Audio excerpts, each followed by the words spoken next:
బాగుండాలి బాబా ఎవరికో మీరు సాయశక్తుల మా పని చేశారు ఇంటి పేరు చాలా శక్తులు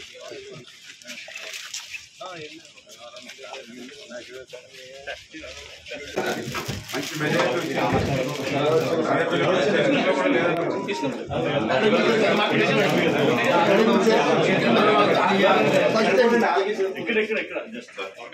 సార్ ఒకసారి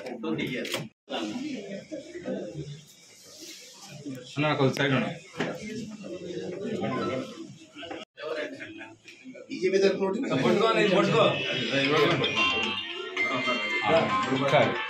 నేను అనుకోకుండా హాస్పిటల్లో వచ్చాను. Okay sir. ఒక అబ్బాయి ఒక నిమిషం అందుకనే ప్రజలు ఉన్నారా ప్రజలు కూడా ఒక మార్గంలో నడిపించి తప్పకుండా మీరందరూ తప్పకుండా ధన్యవాదాలు.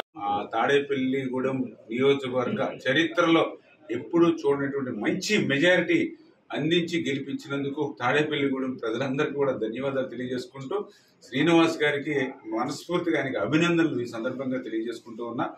ఖచ్చితంగా రేపు రాబోయేటువంటి రోజుల్లో కూడా ఈ కలయిక, ఎందుకంటే చంద్రబాబు నాయుడు గారు పవన్ కళ్యాణ్ గారు ఒకటే చెప్పారు, ఈ రోజు ఈ ఆంధ్రప్రదేశ్ రాష్ట్రం కోసం, ఈ ఆంధ్రప్రదేశ్ రాష్ట్ర భవిష్యత్తు కోసం ఏదైతే తెలుగుదేశం జనసేన బీజేపీ కలయిక ఏదైతే ఉందో అది భవిష్యత్తులో ఈ రాష్ట్రానికి ఒక మేలు కలయిక ఉండాలని ఏదైతే వాళ్ళిద్దరూ కూడా చెప్పడం జరిగిందో అది క్షేత్రస్థాయిలో కూడా ప్రతి నియోజకవర్గంలో కూడా ఆ మాదిరిగానే మేమందరం కూడా ఎటువంటి అరమేరకు లేకుండా బ్యాషిజాలకు పోకుండా కలిసి మేము పనిచేసుకుంటాం.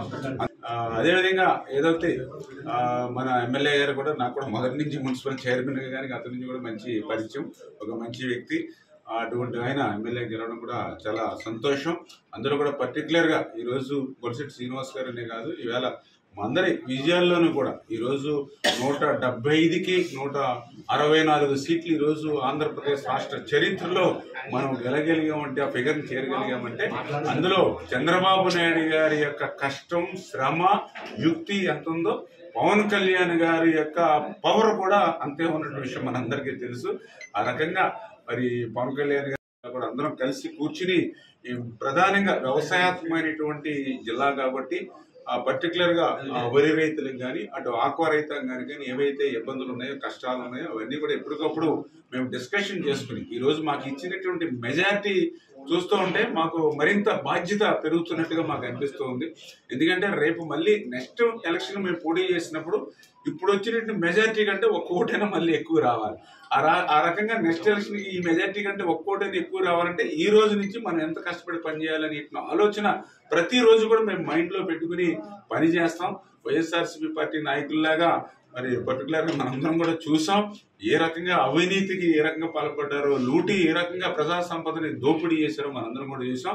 అటువంటి లూటీ దోపిడీ లేకుండా ఏదైతే ప్రజల సంక్షేమం, ప్రజల అభివృద్ధి ధ్యేయంగా లక్ష్యంగా మేమందరం కూడా పనిచేస్తాం. అందులో జిల్లా అభివృద్ధి కూడా మేమందరం కలిసికట్టుగా మేము పనిచేస్తామని చెప్పి మరొకసారి మీ అందరికీ తెలియజేసుకుంటున్నాం. థ్యాంక్స్.